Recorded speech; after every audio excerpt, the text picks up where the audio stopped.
बिस्मिल्लाहिर्रहमानिर्रहीम, अस्सलाम वालेकुम। मैं हूं शहबाज चौधरी और आप देख रहे हैं मेरा YouTube channel daily trends. Nawaz Sharif sahab ने इलेक्शन हारने के बाद जब से वो लंदन गए और जेल गए, एंटी इस्टेब्लिशमेंट बयानिया बनाया और उस बयानिए की बुनियाद के ऊपर बहुत ज़्यादा प्रेशर भी क्रिएट किया और बहुत हद तक आवाम के अंदर उस बयानिए की पजीराई भी मिली। लेकिन फिर से अचानक जो है वो एक एग्रीमेंट हुआ। एग्रीमेंट होने के बाद जो है वो जाली रिपोर्ट्स या जो भी मेडिकल रिपोर्ट्स बनी, उसके बाद नवाज शरीफ साहब लंदन चले गए और आज 3 साल 2 महीने हो गए उन्हें लंदन गए हुए। और उसके बाद जो भी पाकिस्तान के पीछे पाकिस्तान की सियासत थी, उसमें पाकिस्तान मुस्लिम लीग नून का जो किरदार था वो सब आपके सामने था। अब एक दफ़ा फिर से जो एंटी इस्टेब्लिशमेंट बयानिया है, चूंकि इलेक्शंस करीब आ चुके हैं, और जो एंटी इस्टेब्लिशमेंट बयानिया है या एंटी फौज बयानिया है या अपनी जो कारकर्दगी है या सियासी जो अभी अपना नुकसान है वो किसी और के ऊपर खाते में डालने का वक्त हुआ चाहता है। यही वजह है कि कुछ दिन कबल, 2 से 4 दिन कबल, जो कैप्टन सफदर साहब है, मरीम नवाज के शोहर हैं, उन्होंने बरमला प्रेस कॉन्फ्रेंस के अंदर बाकायदा तौर पे जनरल बाजवा का नाम लिया, जनरल फैज़ हमीद का नाम लिया, इमरान खान का नाम लिया और कुछ और जो है वो इदारों के, इवन के चीफ जस्टिस, साबिक चीफ जस्टिस का नाम लिया और कहा जी पाकिस्तान के जो अभी हालात हैं, इन हालात के ज़िम्मेदार जनरल बाजवा हैं, जनरल फैज़ हैं, और साबिक चीफ जस्टिस का नाम लेकर कहा कि ये लोग हैं पाकिस्तान के हालात के असल ज़िम्मेदार। और उसके बाद अब फिर से मरीम नवाज भी पिछले कुछ अरसे से, जब से शहबाज शरीफ साहब की गवर्नमेंट आई थी, तो अचानक से पासपोर्ट वापस हुआ, ECL से नाम लिखा और मरीम नवाज जो है वो वापस अपने आबाई घर जो है वो लंदन पहुंच गई। क्योंकि लंदन ही उनका आबाई घर है और वो वहीं पे रहते हैं, उनके बाल बच्चे सब कुछ वहाँ पे, कारोबार वहाँ पे। यहाँ पे तो सिर्फ ऑफिस या जॉब करने के लिए, ये 4-5 साल बाद जब ओहदा मिलता है तो उस ओहदे को एंजॉय करने के लिए, पावर को एंजॉय करने के लिए शायद पाकिस्तान आते हैं। तो अब फिर से जब इलेक्शंस का बोलबाला है और पावर मिलने के चांसेस हैं, क्योंकि चचा के पास पावर है और इस्टेब्लिशमेंट के साथ डील भी चल रही है, बातें चल रही हैं और अंदर खाते जो है वो पावर लेने के लिए बहुत सारी बात भी हो रही है कि पावर मिले किसी न किसी तरीके से। तो अब फिर पाकिस्तान वापसी की यात्रा जो है वो शुरू हो चुकी है और पाकिस्तान वापसी की यात्रा के लिए फिर से एंटी इस्टेब्लिशमेंट बयानिया, फिर से लोगों को निशाना बनाना और फिर से उन्हीं लोगों का नाम लेकर जिनसे दोबारा डील करके एक दफ़ा फिर इक़्तिदार में आके बैठे। शहबाज शरीफ साहब बाकायदा तौर पर, एक तरफ नवाज शरीफ साहब हैं पाकिस्तान मुस्लिम लीग नून में, एक तरफ शहबाज शरीफ साहब हैं। नवाज शरीफ साहब बार बार बरमला प्रेस कॉन्फ्रेंस में ये कहते हैं कि जी पाकिस्तान को इन हालात में पहुंचाने वाले जनरल बाजवा हैं और पाकिस्तान के इन हालात के जिम्मेदार और मुआशी अनस्टेबिलिटी के जिम्मेदार जो हैं वो जनरल बाजवा हैं। आज सुबह भी उन्होंने प्रेस कॉन्फ्रेंस की, उन्होंने कहा जी पाकिस्तान की तबाही जितनी भी है, पाकिस्तान की मुआशी तबाही है, पाकिस्तान की सियासी तबाही है, जितनी इस वक्त पाकिस्तान के अंदर जो है वो हालात ख़राब हैं, उन सब के ज़िम्मेदार जनरल बाजवा हैं, जनरल फैज़ हैं। और एक दूसरी जानब जो है वो शहबाज शरीफ साहब हैं जो इस वक्त पाकिस्तान के वज़ीर आज़म हैं। तो जब तक जनरल बाजवा आर्मी चीफ़ थे तो शहबाज शरीफ साहब जो हैं वो आर्मी चीफ़ के जो है वो तारीफ़ें करते नहीं थकते थे और अभी तक ये कहते हैं कि इमरान खान साहब जो है वो जनरल बाजवा के ख़िलाफ़ जो बातें करते हैं वो बिल्कुल फजूल और बेबुनियाद हैं। जनरल बाजवा के इनके ऊपर बहुत सारे एहसानात हैं, ये जनरल बाजवा को बिल्कुल फजूल जो है वो बातें करते हैं। यही बातें राना सनाउल्लाह साहब जो वफाकी वज़ीर दाखिला हैं वो भी करते रहे हैं जब तक जनरल बाजवा इक़्तिदार में थे, जब तक जनरल बाजवा आर्मी चीफ़ थे। और अभी तक हुकूमत, ये बात जो है वफाकी हुकूमत ये कहती है कि जनरल बाजवा पाकिस्तान के मोहसिन हैं, उन्होंने पाकिस्तान के लिए बड़ा काम किया, ये किया वो किया। क्योंकि जब ये सारा एंटी स्टैब्लिशमेंट बयानिया बना, आज उन्होंने बाकायदा एक और लाइन बोली, उन्होंने कहा जी मैंने जो गुजरांवाला जलसे में खिताब करते हुए जो बातें की थी, जिन शख्सियात के नाम लिए थे, मैं आज भी उसी बयानिए के ऊपर कायम हूँ। मैं आज भी समझता हूँ कि वही लोग पाकिस्तान की तबाही के ज़िम्मेदार हैं। इसका मतलब ये है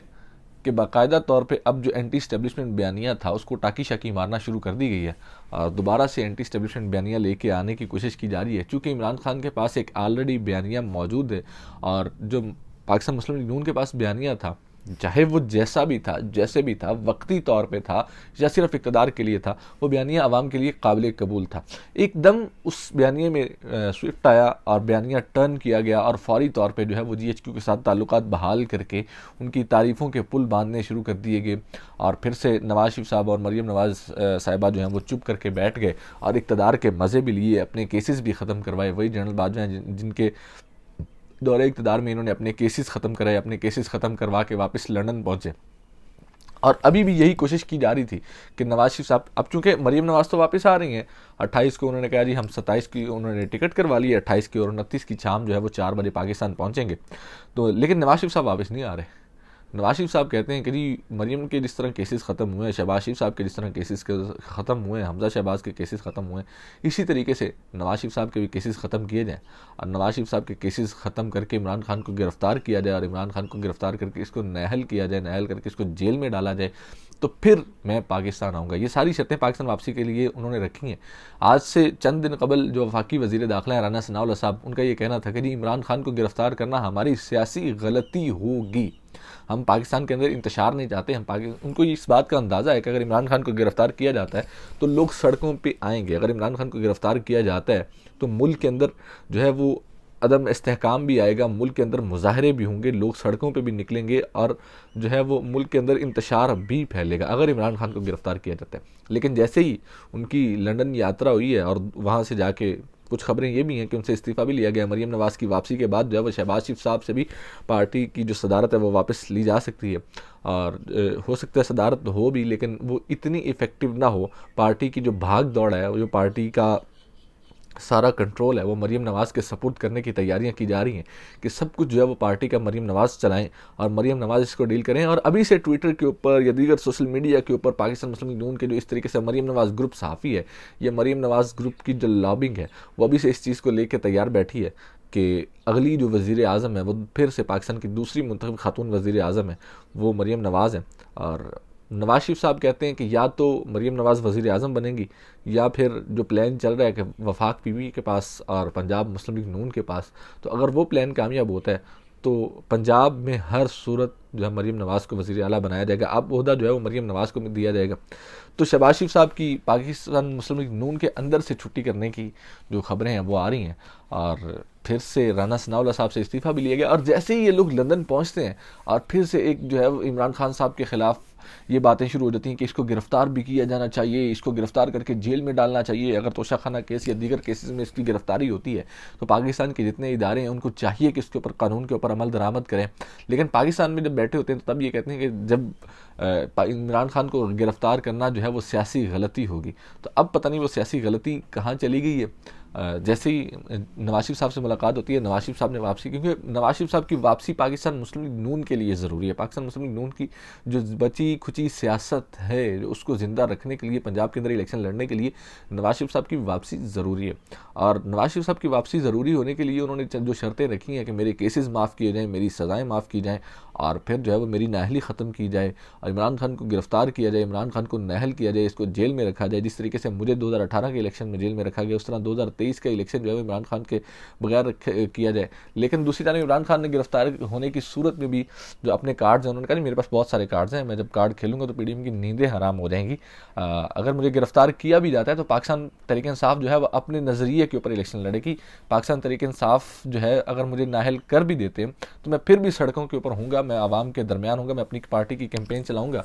और पाकिस्तान तहरीक इंसाफ का जो वोटर है, पाकिस्तान का जो वोटर है वो पाकिस्तान तहरीक इंसाफ के नज़रिए को वोट देगा, ना कि इमरान खान की नाअहली के बाद जो वोट जो है वो ज़ाया हो जाएगा। और इमरान खान पाकिस्तान तहरीक इंसाफ को वोट मिलेगा ही मिलेगा। यही वजह है कि इस वक्त पीडीएम की जो नींदें हैं वाकई हराम है और इलेक्शंस से भागने की तैयारी है। पंजाब के इलेक्शंस को भी डिले किया जा रहा है कि किसी न किसी तरीके से अवाम में जाने के लिए कोई बयानिया मिल जाए। इनका ख्याल ये था कि 1 साल हुकूमत चलाएंगे, 2-4 मुल्कों से 2-4 अरब डॉलर मांग के ले आएंगे और उसके बाद जो है वह हुकूमत बड़ी बेहतरीन हो जाएगी और हालात बेहतरीन करके अवाम के साथ जो है वो दूध और शहद की नहरें बहा दी जाएंगी और फिर इलेक्शन में जाएंगे और इमरान खान का पत्ता साफ कर दिया जाएगा। लेकिन मईशत जो है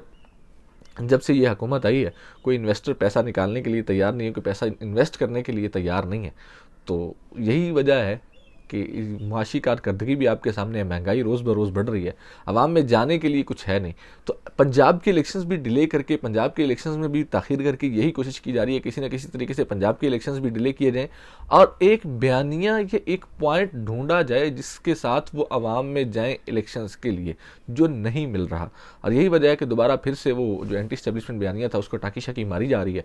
तो अब फिर से वो काबिल कबूल नहीं है क्योंकि वो ऑलरेडी इमरान खान साहब लेके बैठे हैं और इमरान खान साहब बड़े स्ट्रॉन्ग तरीके से उसको लेके चल रहे हैं और वो आवाम के अंदर जज्ब हो रहा है बार बार और वो बार बार उसको इनहेट कर रहे हैं और वो इमरान खान साहब उस बयानिए से पीछे हटने के लिए तैयार नहीं है, चाहे इक़्तिदार मिले या ना मिले, लेकिन उस बयानिए से पीछे हटने के लिए तैयार नहीं है। इसी के साथ मुझे दीजिए इजाज़त और देखते रहिए डेली ट्रेंड्स।